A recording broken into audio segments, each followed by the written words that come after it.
안녕하세요. 뉴스토마토 시청자 여러분 반갑습니다. 시사 프로그램에 빠진 얼굴과 빠진 목소리를 채우는 요즘 것들의 나라 걱정 진행을 맡은 다시 만나는 세상의 공한나입니다. 오늘 나눌 얘기가 많습니다. 그래서 그냥 바로바로 들어가 보려고 하는데요. 오늘 이제 민생걱정본부에서는 새롭게 등장한 창고형 약국에 대해서 기대와 걱정 한번 짚어보고요.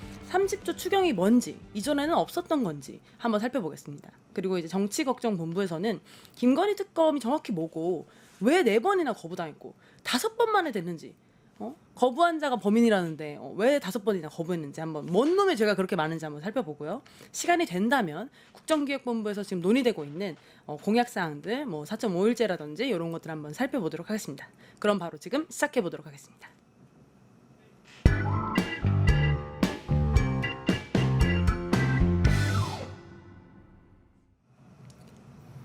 네, 민생걱정본부 오늘 함께 나눠줄 두 분의 패널 소개해드리려고 하는데요.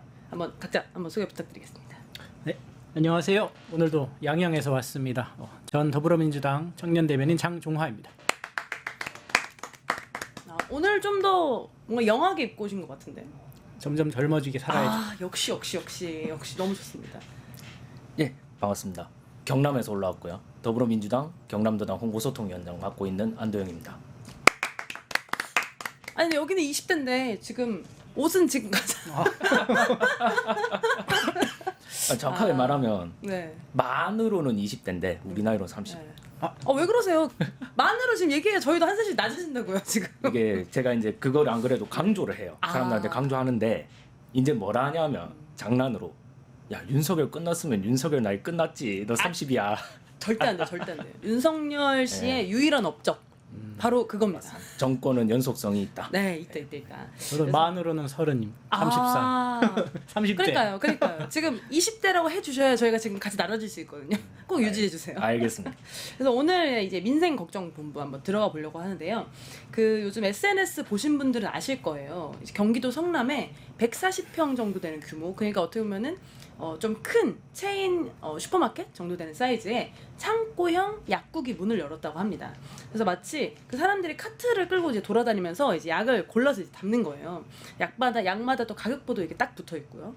그래서 이제 SNS 인증샷도 많고 매장 앞에 차량이 이제 줄 설 정도로 반응이 이제 뜨겁다고 하는데 이게 대체 어떤 공간인지, 기존 약국과 뭐가 다른지 어떻게 설명 한번 해주시겠어요? 우선 가장 큰 다른 점이라고 하면은 직접 내가 사고 싶은 약을 고를 수 있다는 점, 그걸 것 같은데요. 이제 저도 어린 이제 애들을 키우는 입장에서 알러지 약이나 감기약 여러 가지 약들 이제 필요해가지고 항상 약국도 많이 가고 병원도 많이 가고 하는데 이게 어떤 약을 전에 이제 처방을 받아서 잘 먹었어요. 효과가 좋았어. 근데 다른 병원에 가야 되는 경우도 생기잖아요. 다른 병원에 가면 그 약은 없대. 그 약은 자기는 처방이 안 된대요. 근데 똑같은 성분인데 똑같은 거니까 이름만 다르고 회사만 다른 거니까 이걸 써보시래요.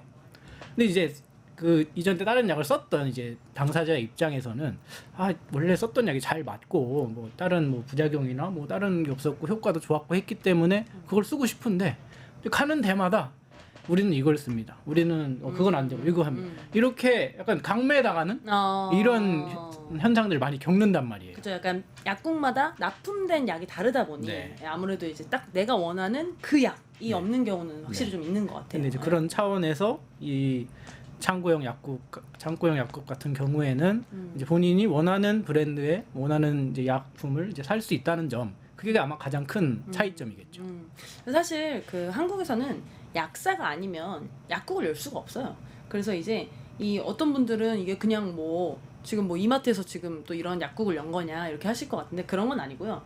여기서는 이제 약이 3종류가 있어요. 크게. 그래서 이제 일반 의약품, 그리고 의약 외품, 그리고 전문 의약품, 이렇게 이제 3가지가 있다고 볼 수 있는데 이제 전문 의약품이 우리 흔히 말하는 의사에게 처방을 받아야지만 이제 받을 수 있는 거고, 이 창고형 약국에서는 전문 의약품은 판매하지 않습니다. 그러니까 처방해서 받는 건 판매하지 않고 일반 의약품과 이제 의약 외품 이 2가지를 판매하고 있어요. 그래서 건강기능식품이라든지 파스, 생리대 이런 가글 이런 품목도 취급하고 있습니다. 근데 이런 창고형 약국이 주목받는 이유는 뭘까요? 아무래도 저도 아까 방금 우리 박 대변인 아니 우리 장 대변인 죄송합니다. 장 대변인께서 장종화입니다. 반갑습니다, 여러분. 네, 이름 확실하게 왔어요. 네. 우리 장 대변인께서 말씀해 주신 것처럼 저는 이제 두 가지 기억이 있습니다. 비슷한 약을 가지고 이제 약국에 갔을 때 반응이 다르고 파는 약이 달랐던 게 첫 번째가 우리 코로나19 때 타이레놀 우리 백신 접종하고 나서 타이레놀 먹어야 된다 이래가지고 한동안 타이레놀 품귀 현상이 있었지 않습니까? 근데 이제 우리가 생각하는 그 오리지널 타이레놀이 없으면 이제 약국에서는 그 유사한 성분입니다. 이거 드셔도 똑같습니다. 하면서 뭐 이름도 하도 많아서 기억이 안 나. 한 7, 8가지 종류 이상 본 것 같아요. 제가 기억에 남는 것만. 예, 그랬던 기억이 있고. 근데 또 웃긴 게 가격이 다 달라요. 성분은 똑같고 그리고 아마 한갑에 제일 작은 게 6정 정도 들었죠, 보통. 제일 작은 게. 예. 근데 가격은 다 다르대요. 성분도 똑같고 복약 양도 뭐 하루에 뭐 몇 알 이렇게 정해져 있는데도 예, 그랬던 게 있고. 그다음에 이제 두 번째가 지금 현재도 제가 겪고 있는 게 제가 만성 비염이 있어요. 그래서 이제 환절기 때 매번 병원에 가서 뭐 진료받고 주사 맞고 하면 내나 똑같은 성분이에요. 항상 똑같은 진통제, 뭐 소염제, 그다음에 이제 약 먹으면 위약 조금 넣어주니까 그것까지 매번 그렇게 하기 번거로워서 저는 이제 약국에서 약을 좀 사둡니다. 언제든지 들고 다니면서 코가 막히거나 할 때 먹을 수 있게. 근데 제가 고정적으로 먹는 약이 있어요. 비염 약이 있는데 이게 제가 이제 또 마침 지금 대학병원에서 일을 하고 있습니다. 그래서 저희 병원 주변에 보면 약국이 많죠. 약국에마다 제가 이제 가보면 파는 약이 다 다르대요. A 약국에는 이 약이 있는데 B 약국에는 성분만 똑같고 색깔도 유사한 또 다른 약이 있고 가격을 물어보면 가격은 또 1,000원씩 더 싸고 비싸고 가격 차이가 또 있어요.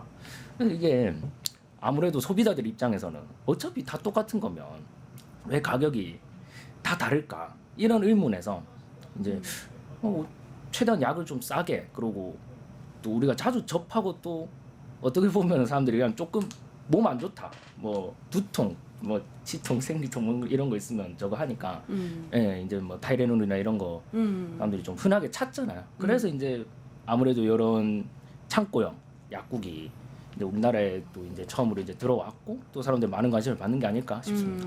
사실 미국이나 일본 여행해 보신 분들은 아마 아실 텐데 미국이랑 이제 일본 같은 경우는 드럭스토어라는 이름으로 또 판매하기도 하고 미국은 아예 그냥 대형 마트에 그러니까 완전 처방용 약까지는 아니지만 그에 준하는 우리나라 같은 경우는 약국이 아니면 절대 살 수 없는 약들도 그냥 대형마트에 이제 팔고 있어요. 어떻게 보면 이제 물론 이제 미국과 한국이 똑같다 이런 건 전혀 아니지만 미국은 아무래도 이제 그런 이 의료보험 체계가 좀 약하잖아요. 그래서 이제 사람들이 약을 이제 많이 좀 섭취하고 직접 이제 좀 치료를 하는 경향이 있고 우리나라 같은 경우는 이제 병원 가서 직접 치료하는 게 많다 보니까 약에 대해서는 이제 약국에 가서 이제 무조건 사는 이제 그런 이제 문화가 확실히 있는 것 같아요. 근데 이제 사실 이런 이제 창고형 그 약국에 이제 들어서면서 이제 약사분들이 이제 우려하는 것들은 이렇게 가서 너무나 이제 뭐 싸다는 이유로 약들을 많이 사서 집에 쟁여두고 뭔가 이제 복약에 대한 어떤 이해도도 없이 이렇게 먹었다가는 국민의 건강이 나빠지는 거 아니냐 이런 우려를 가지고 계신 것도 있는 것 같아요. 어떻게 보세요? 물론 이제 당연히 있을 수밖에 없는 걱정이라고 생각을 합니다. 근데 어쨌든 이 창고형 약국에서도 이제 약사들이 상주를 하면서 이제 복약 지도를 하면서 이제 판매를 하고 있다고 이제 되어 있는데 이제 제 생각에는 이제 당연히 오남용의 우려는 있을 수밖에 없고 근데 그거는 지금 현재도 있는 것이고 남용을 이제 하려고 한다라고 마음을 먹으면 지금도 뭐 충분히 뭐 약국 뺑뺑이 돌면서 자기가 먹고 싶은 거 사서 먹는 이런 이제 사고도 이제 발생을 하고 있으니까요.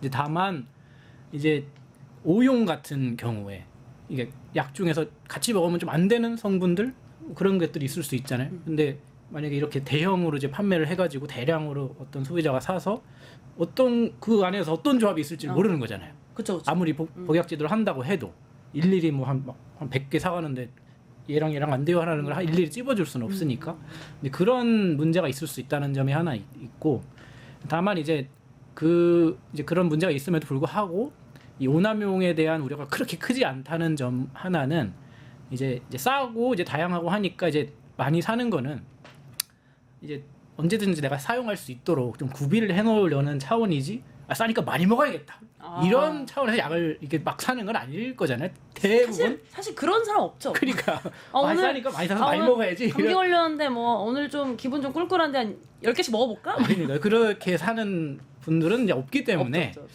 그런 문제는 크게 이제 걱정되는 부분이 아니지 않나 이렇게 그래서 생각합니다. 이제 사실 약사분들의 말도 이제 뭔 말인지는 너무 이해돼요. 그러니까 이제 약을 이제 잘못 먹었다가 실제로 이제 국민 건강이 안 좋아지면 어떠냐. 그래서 이제 지금까지는 약국에서 이제 직접 사람이, 그러니까 의학 지식이 많은 사람이 직접 이제 복양 지도를 하는 이제 그런 형태로 됐는데, 사실 이런 어떤 복약 지도에 대해서 기존의 약국에서도 좀 아쉬움들이 저는 있었던 것 같아요. 어떻게 생각하세요?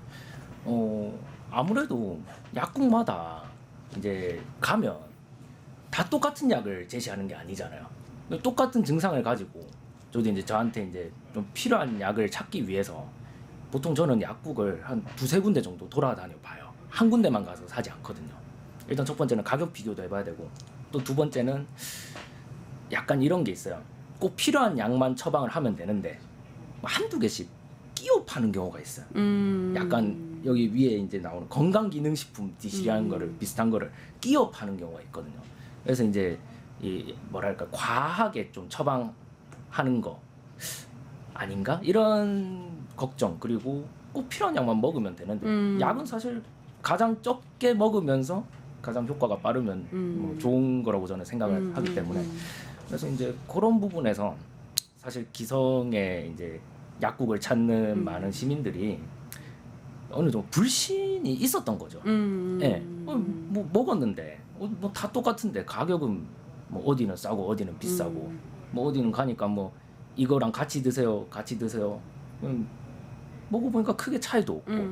예, 그래서 이제 어찌 보면 기존의 약국의 약사님들한테는 조금 죄송한 말씀이지만 그런 부분들이 조금 쌓여서 뭐 약간 이용하시는 분들로 하여금 불신을 조금 생기게 한 측면도 없잖아 있다.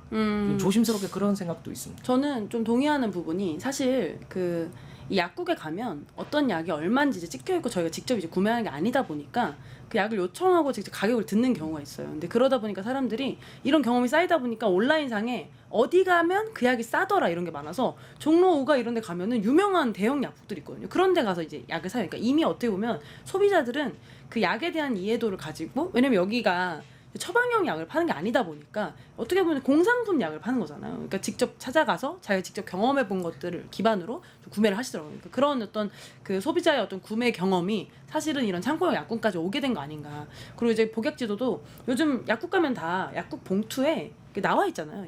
이렇게 섭취하셔야 되고 이런 이제 위험이 있습니다. 그러면서 이제 약사님이 이제 보충으로 좀 더 설명해 주시는 내용들이 있는데, 그런 부분들도 요즘 온라인상에, 옛날에는 사실 그런 약 관련 정보를 찾기가 너무 어려웠잖아요. 그러니까 약사님을 통해서밖에 들을 수가 없었는데, 요즘은 워낙 뭐 가격 약 비교하는 사이트, 뭐 약을 그냥 찍어서만 봐도 뭐 복약 정보가 나와 있는 것들이 많이 있다 보니까 어떻게 보면 소비자분들이 그런 경험이 이제 쌓이다 보니 이런 창고의 약국까지도 이제 통용되는 이제 그런 시점이 온 게 아닌가 좀 싶습니다. 근데 이제 약사님들이 걱정하시는 그런 부분들은 어떻게 보면 이제 앞으로 좀 더 이제 같이 고민해 보면서 어떻게 해야지 좀 더 좋은 소비자의 권익도 챙기고 국민의 건강도 챙길 수 있는 그런 시스템으로 갈 수 있을지 고민해 볼 필요가 있지 않을까 싶습니다.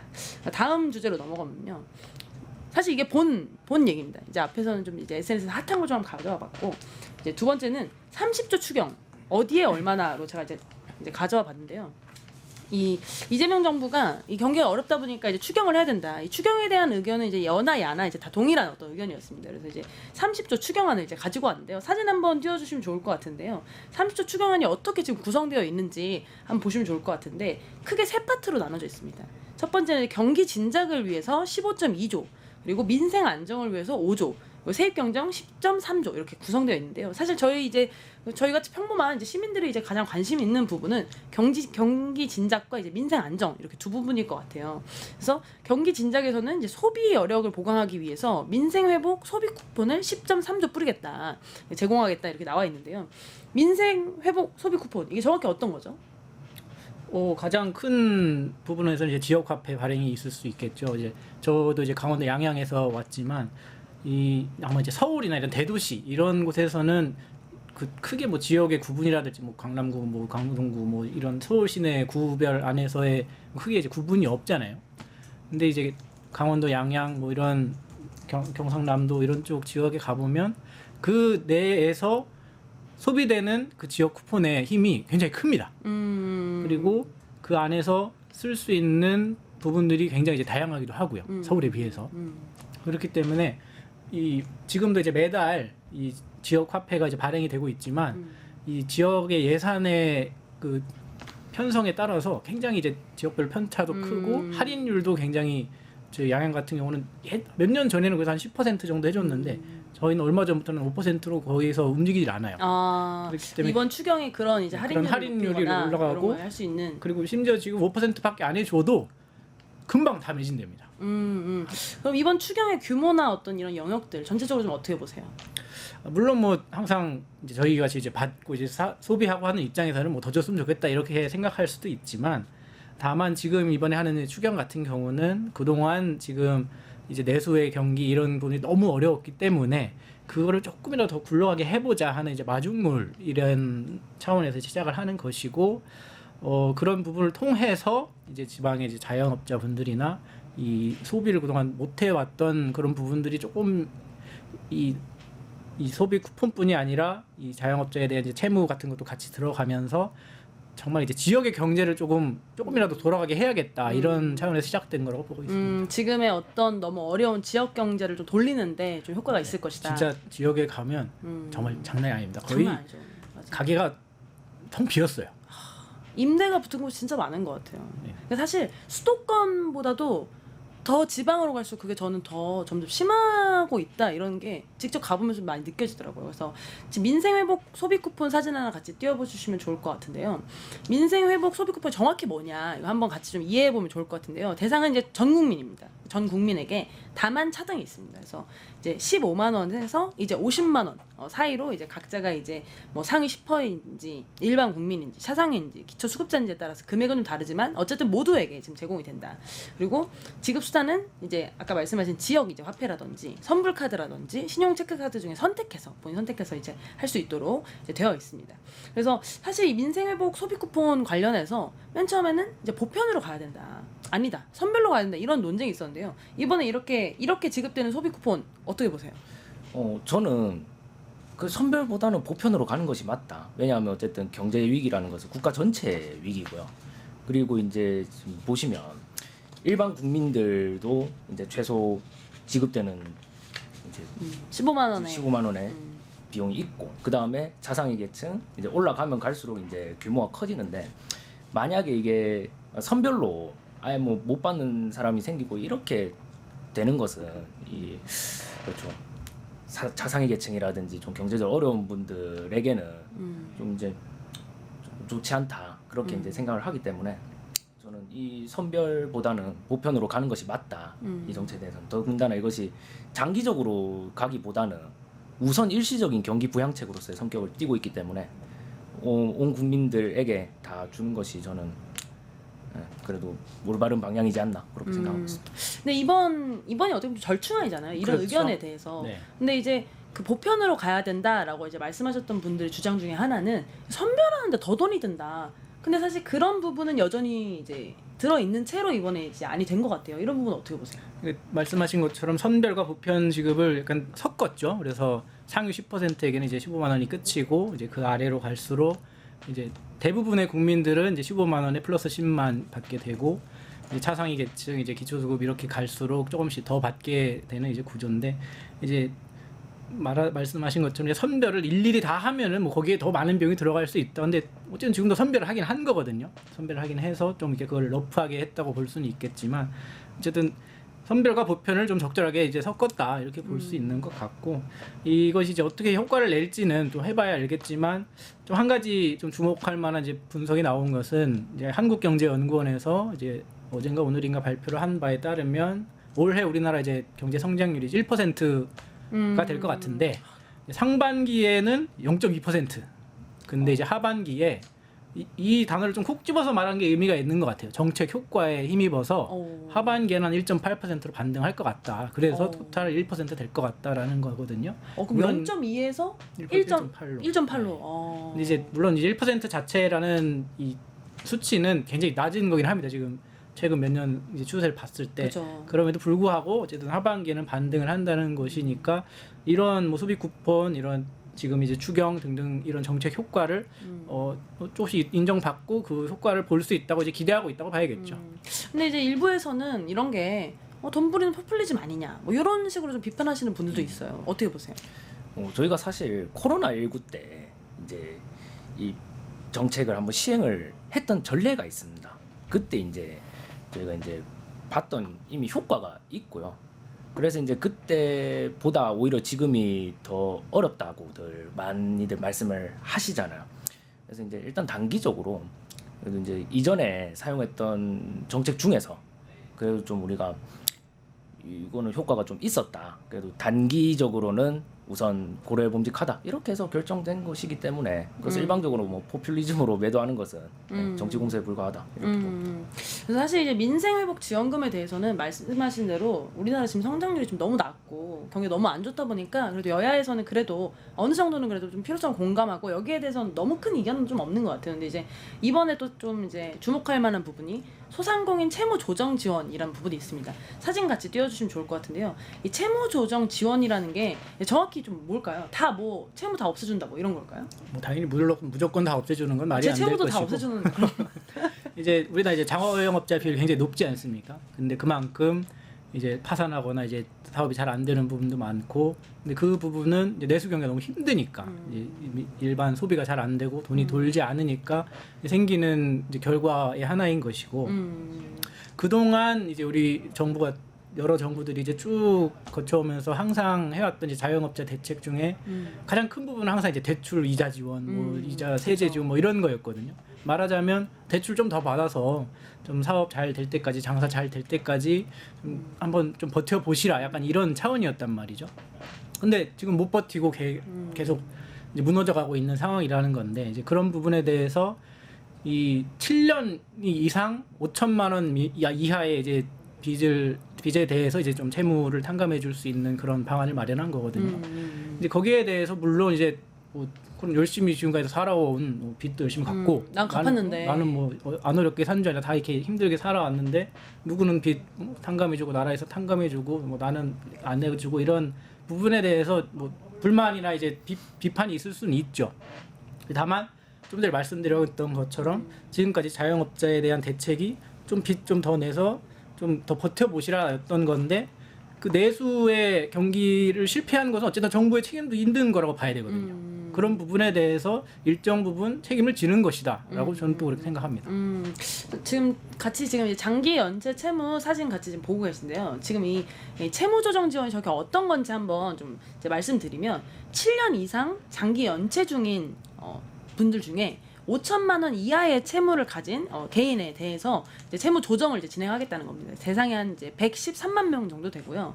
이제 그 한국자산관리공사 이제 그 캠코죠. 캠코 산하에 이제 배드뱅크 같은 이제 별도의 기구를 만들어서 금융기관이 이제 이들의 이제 부실 채권을 사들인 다음에 두 가지 방식으로 합니다. 이분이 상환 능력이 아예 없어. 이제 100% 탕감해주고, 상환 능력이 부족해. 그럼 채무를 좀 조정해서 이제 뭐 80% 최대 80%까지 채무를 조정하고 나머지는 이제 장기 분할로 이제 할 수 있도록 지원하는 방식입니다. 그러니까 즉 이제 다 뭐 없애준다 뭐 이런 게 아니라, 그러니까 7년 이상 5천만 원 이하의 채무로 계속 이제 어떻게 보면은 이 다시 서기를 못 하고 있는 분들에게 이 채무를 조정해 줌으로써 다시 이제 다시 일어설 수 있는 기회를 좀 제공하는 이제 그런 이제 정책이라고 좀 보시면 될 것 같아요. 근데 자영업자 빚 상황이 정말 뭐 저런 정책이 나올 정도 지금 그렇게 심각한가요? 네, 제가 앞서 말씀드린 것처럼 지금 체감하는 경제 상황이 코로나19 때보다도 더 힘들다, 더 어렵다 이렇게 말씀하신 분들 많은데요. 실제로 수치를 한번 살펴보면 올해 1분기 기준 취약 채무자가 이제 188만 명을 돌파했다고 하고요. 와, 거의 200만이네요. 네, 그렇습니다. 코로나 이전에 2019년 통계에서 자영업자들의 대출 연체율이 0.79%였다고 하는데, 작년 기준으로 1.67% 이상으로 2배가 넘게 뛰었죠. 이제 올해도 아직까지는 뭐 나아질 기미가 좀 보이지 않는다, 좀 난망하다 이런 상황이고, 코로나 때도 잘 버텼습니다. 사람들이 그래도 이제 이런 경제 단기적인 그런 정책들을 쓰면서 어찌어찌 버텨냈는데, 저 이제 제가 일하고 있는 병원이나 요 주변에 보면 대학교도 있어요. 이제 대학 가고 지금 또 한창 기말고사 이제 끝나기 직전에 그 시즌 한창 이제 학생들이 많이 몰려야 될 시기인데 공실이 너무 많습니다. 예, 대학가에다가 또 병원은 또 의료 파업 여파 때문에 환자 수도 줄고 그게 이제 계속 되다 보니까 나름 이제 동네에서 유명하다고 했던 그런 뭐 식당, 가게 대부분 지금 공실이고 밤에 이제 특히 이제 야근 끝나고 퇴근할 때는 그 골목을 걸어 다니다 보면 을씨년스럽다 이런 느낌을 받을 정도로 예, 정말 좀 어려운 상황이고 실제로 또 수치로도 드러나고 있습니다. 사실 이렇게 정부가 이런 채무를 조정해주는 일이 굉장히 뭔가 전혀 없었던 일이라고 생각하실 수도 있을 것 같은데요. 또 사실 생각해보면 또 그런 건 아닙니다. 왜냐하면 우리가 건설사 위험하다고 하면은 정부에서 직접 뭐 PF도 이제 뭐 조율 이렇게 사기도 하고 뭐 조율도 하면서 그 건설업을 이제 일으키는 것처럼 소상공인이라는 산업으로 생각한다면 여기가 지금 힘들어진 거예요. 그래서 이런 어떤 정부 차원에서 이제 채무 조정을 했던 경험들이 있습니다. 그래서 그런 경험들도 뭐 어떤 게 좀 있을까요?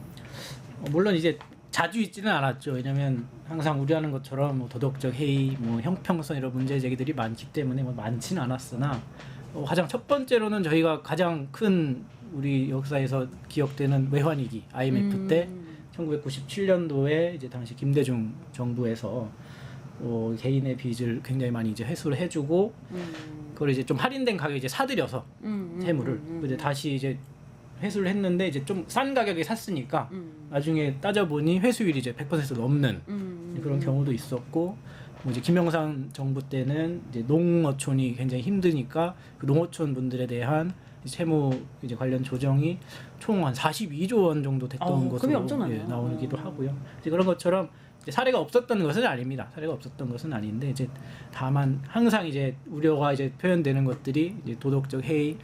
이번에도 물론 주변에서 이제 사례들을 막 하나하나 이제 소식이 들려오는 걸 보면 쟤 빚내 가지고 코인 주식하다 날리는데 이번에 상감 받았다 뭐 이런 사례들이 나올 겁니다. 분명히 어디선가는 나올 거예요. 다만 이제 그거는 이제 극히 이제 소수의 사례인 것이고 대부분의 경우에는 어쨌든 자영업을 해서 잘 해보려고 했는데 빚더미 안고 싶어서 앉는 사람이 어디 있겠습니까? 없죠. 나는 빚을 앉아서 나는 정말 가난해지고 힘들게 살 거야 이렇게 해서 빚내는 사람 없을 거잖아요. 없죠. 그 힘든 굴레에 빠져서 이제 헤어나오지 못하고 있는 자영업자를 돕자라는 취지에서 시작된 것이기 때문에 그런 극소수의 일부 이제 극단적인 좀 잘못된 사례들은 좀 어쩔 수 없이 생겨날 수밖에 없는 좀 약간 뭐 구멍 정도로 볼 수밖에 없고 그런 것들도 메워 나가야겠지만 어쨌든 지금의 취지 그리고 지금의 방향은 정말 크게 허덕이고 있는 대부분의 자영업자분들 그리고 그 중에서도 악성 채무 이런 오랫동안 상환을 하지 못하고 헤어나지 못하고 있는 분들에 대해 도움을 주자는 취지다 이렇게 이해해 주시면 되겠습니다. 지금 화면으로 보시는 저 새출발 기금도 이 윤석열 정부 그러니까 그 코로나 이후 정부들이 만든 거예요. 그래서 이제 현행에서도 이제 너무나 이제 힘든 분들을 위해서 좀 이제 소상공인들의 이제 감면이라든지 이제 장기간 분할 상환이라든지 이자 지원 이런 것들이 있었는데 지금은 구조적으로 옛날에는 좀 코로나를 좀 버티면 되니까 좀 이제 저리 대출을 좀 많이 했고 그래서 좀 왔더니 지금도 너무 고이자, 고환율이고 근데 심지어 지금 경기까지 안 좋고 그러니까 구조적으로 지금 자영업자들이 살아날 수 없는 상황이다 보니 좀 이런 부분들을 좀 추경을 통해서 적극적으로 좀 이제 자금을 투입하고 살리지 않으면 정말 사실은 사람이 한번 무너지면 다시 재기하는 게 너무 힘듭니다. 그래서 이제 무너지지 않도록 하는 것이 너무나 중요하기 때문에 사실은 좀 마중물의 역할이 되지 않을까 좀 그런 생각이 듭니다. 그래서 좀 이게 단순히 퍼주기가 아니라 이제 우리 경제를 돌리고 사실 지금 말씀해주신 것처럼 1%대도 안 되는 지금 이런 경제 성장률을 저희 마주할 거라는 전망이 계속 나오는데 이런 것들을 살리기 위해서 어떻게 보면 정부가 좀 더 적극적으로 들어가야 되는 시점이 아닌가 그런 부분 좀 함께 고려해볼 필요가 있는 것 같습니다. 그래서 추경은 좀 여기서 마무리하고 저희가 좀 시간은 좀 없지만 그래도 너무나 중요한 이슈라서 좀 짧게 짚어보고 가려고 하는데요. 세 번째는 트럼프의 이란 핵시설 공격입니다. 그래서 저는 좀 사실 좀 깜짝 놀랐어요. 왜냐면 그냥 람프 트럼프 아저씨가 바로 그냥 이란 핵시설을 미국 차원에서 공격할 거라고 저는 솔직히 좀 약간 생각하지 못했었거든요. 근데 이제 바로 이제 롯 밖으로 그냥 들어가시면서 좀 이런 평가가 있는 것 같아요. 한쪽에서는 이란 얘네 핵시설 없앨 계획 자체가 없었다. 이거 협상해도 안 될 거였다. 오히려 전 세계적으로 이런 핵을 보유하려고 하는 시도를 적극적으로 막아냄으로써 전 세계적인 평화를 만들어냈다. 뭐 이런 분도 있고 아니 우리 국제사회가 이런 핵 확산을 막기 위해서 지금까지 만들어놓은 뭐 기구라든지 조약이라든지 그런 노력들이 얼마나 많은데 이런 합의나 이런 것이 아니라 미국이 뚜렷한 어떤 제재의 근거 없이 그냥 힘의 논리로 해결해 버리려고 해서 앞으로는 누가 이런 제재나 어떤 이런 걸 믿고 하겠냐 뭐 이런 의견도 있는 것 같아요. 두 분 패널 분들께서는 좀 어떻게 생각하세요?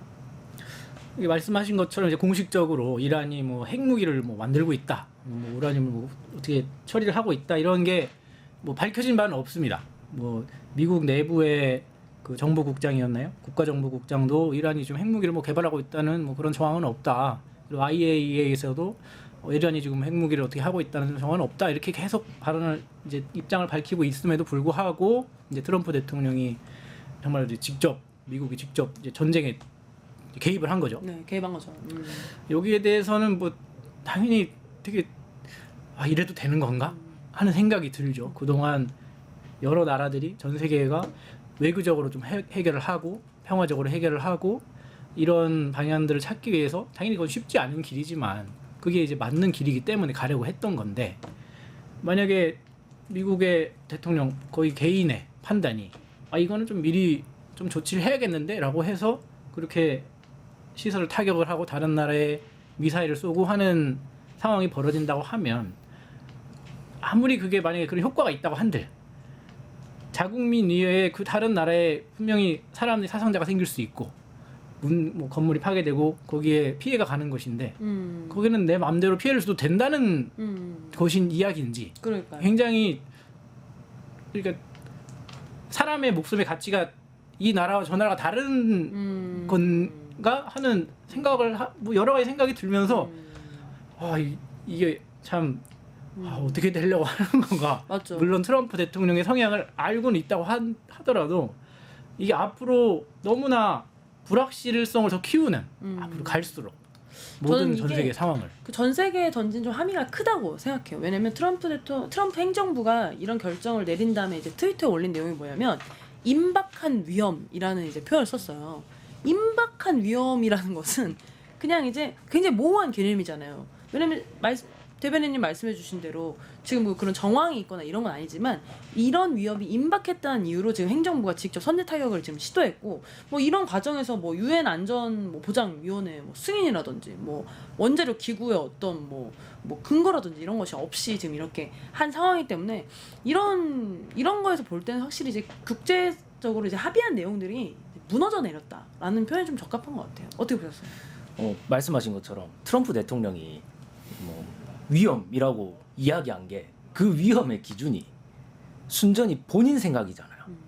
본인이 판단하에 지금 이 이란 핵시설 폭파가 의회 승인도 받지 않았고요.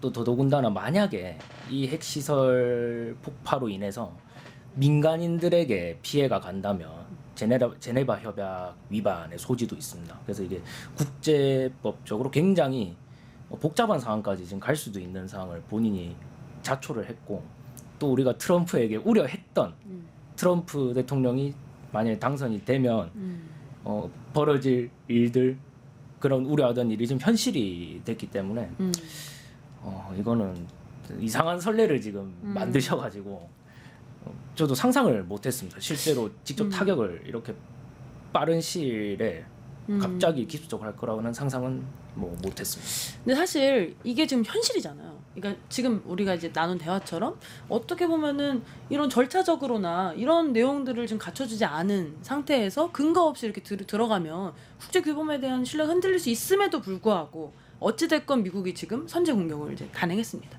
이런 상황에서 우리는 어떻게 보면 지금 북한이 옆집에서 지금 핵실험을 제가 보기에는 이란보다 더 앞서 나간 핵 무기를 지금 우리한테도 언제든지 생길 수 있는 위협이죠. 네. 이런 차원에서 우리의 어떤 외교적인 어떤 전략, 대응 어떤 식으로 좀 가져가야 될까요? 이런 상황에서는 사실 외교적으로 대응을 어떻게 한다고 한들 이게 효과가 있을 것인가? 막 대화로 이렇게 진행을 하려고 하는 것이 이게 지금과 같은 이제 트럼프 행정부가 있는 상황에서 그러한 접근법이 맞는 것인가라는 뭐 고민도 들 것 같아요. 물론 그 길을 포기할 수는 없겠지만 어쨌든 근데 지금 이란 타격한 이 상황이 우리나라 경제나 안보에 어떤 영향을 끼칠 것이고 그렇다면 그 영향에 따라서 우리는 앞으로 어떻게 해나가야 될 것인가 이런 게 제일 중요할 것 같은데 이 한 외신에 따르면 이제 이란에서 이제 앞으로 또 잘 공격을 당했으니까 어떻게든 갚아주겠죠. 뭐 반응을 할 거 아니에요. 네. 뭐 이미 이스라엘에 미사일을 쏘고 있다고는 하지만 지금 이란에서 가장 크게 이제 대외적으로 할 수 있는 거는 이제 호르무즈 해협에 대해서 거의 뭐 어뢰 같은 걸 설치해가지고 이제 배가 다니기 힘들게 만든다거나 이런 게 이제 대외적으로 할 수 있는 가장 큰 방법 중에 하나인데 이제 그 부분은 안 할 거라고 이제 보고 있는 관측이 커요. 이제 거기에 대해서는 이제 이란이 그동안 이제 중국과 이제 걸프국들에 대해서 좀 우호적인 관계를 이제 계속 쌓아오려고 했기 때문에 그 부분은 좀 우려가 덜하다는 게 저희한테 입장에서는 좀 다행스러운 것이죠. 아니 근데 사실 이게 물론 이제 말씀하신 것처럼 직접적으로 해협에서 막 배들을 부시고 뭐 이러진 않겠지만 한국 입장에서는 어쨌든 중동에서 이제 석유에 대한 이제 의존도가 굉장히 높잖아요. 우리나라에서 이제 모든 나라 그렇겠지만 석유라는 에너지를 활용해서 이제 하는 산업들이 너무나 많기 때문에 뭐 그 지금 이제 떠오르는 것만 생각해봐도 뭐 항공업 이제 유가가 오르면 비행기 값도 오르고 그러니까 연쇄적으로 이제 유가 상승이 이제 환율이라든지 소비자에게 이제 영향을 미쳐서 우리에게도 경제적 타격이 있을 것 같은데 이런 에너지 관련돼서도 어떻게 보면 다각적으로 좀 바꿔나가야 되는 어떤 노력이 필요하지 않을까요? 예, 그렇습니다. 지금 이제 우리 정부가 굉장히 좀 머리가 복잡해질 것 같아요. 당장에 지금 이 폭격 이후로 지금 국내 유가가 이미 상승세로 접어들었고요. 그 다음에 이제 아까 말씀하신 그 무역 부분에 있어서도 아마 운송료가 굉장히 아마 뛸 겁니다. 그죠 물류업들이 그리고 이제 특히 좀 제가 우려되는 부분이 뭐 이런 석유나 이런 부분도 있지만은 건설업 지금 중동에 나가 있는 건설업계가 이미 이란에 지금 진출한 분들 중에는 피신한 사람들이 많답니다. 예, 거기 나와야죠. 그렇죠. 그쵸. 예, 뭐 폭격의 위험도 있지만 핵 시설이 어쨌든 폭격을 당했기 때문에 핵 유출에 대한 우려가 아직 뭐 확인된 건 없지만 만약에 그렇다면 예, 그래서 저는 이제 뭐 석유 그다음에 뭐 건설업 모든 부분에서 정부가 좀 앞으로 이제 이 플랜 A, B, C까지 예, 아마 짜는데 굉장히 좀 머리가 복잡하지 않을까 그렇게 생각이 됩니다. 그래서 저는 사실 이번에 이 트럼프 행정부의 이란 선제 타격을 좀 보면서 많은 이제 전 글로벌적으로 어떤 패권 국가에 도전하고 싶은 나라들에게 던지는 시그널이 명확해졌다고 생각했어요. 그러니까 힘의 논리로 이제는 세계 정세가 굴러갈 것이다라는 것과 또 트럼프가 이제 이렇게 이란을 공격하면서 사실은 이란에게 이제 중국과 러시아가 또 손을 뻗치는 이제 양상이 되잖아요. 그러면서 점점 이 중동 이스라엘과 이제 이란의 갈등이 미국과 다른 나라에까지 퍼지게 되고 이런 부분들이 세계 전체적인 이제 나라들의 안보를 좀 위협하는 이런 일들로 이제 번져 나가지 않을까 이런 생각이 들어서 말씀하신 것처럼 또 이재명 대통령이 또 아까 속보로 보니까 나토 회의에 참석하지 않겠다고 하시더라고요. 그러니까 이런 너무나 많은 것들이 얽혀 있는 사건이기 때문에 사실은 이제 미국이 다시 어떻게 보면 글로벌 경찰로서 다시 돌아와서 규범을 지키고 규범을 준수하는 예측 가능한 나라가 되기를 좀 간절히 바라보는 마음입니다. 뉴스토마토가 12.3 내란을 막아낸 시민영웅 1000명 찾기 프로젝트를 진행합니다. 내란을 막고 탄핵 소추를 이뤄낸 시민영웅 1000명을 찾아내 대한민국 민주주의의 역사로 기록하고 시상의 본보기로 삼음으로써 민주주의를 더 널리 확산하기 위한 프로젝트입니다. 이 과정에 직접 참여했거나 참여자를 추천해 주실 분들은 우측 제보하기 QR코드나 아래 메일로 추천 및 제보해 주세요. 많은 참여 바랍니다. 뉴스토마토와 함께해 주실 분들을 기다립니다.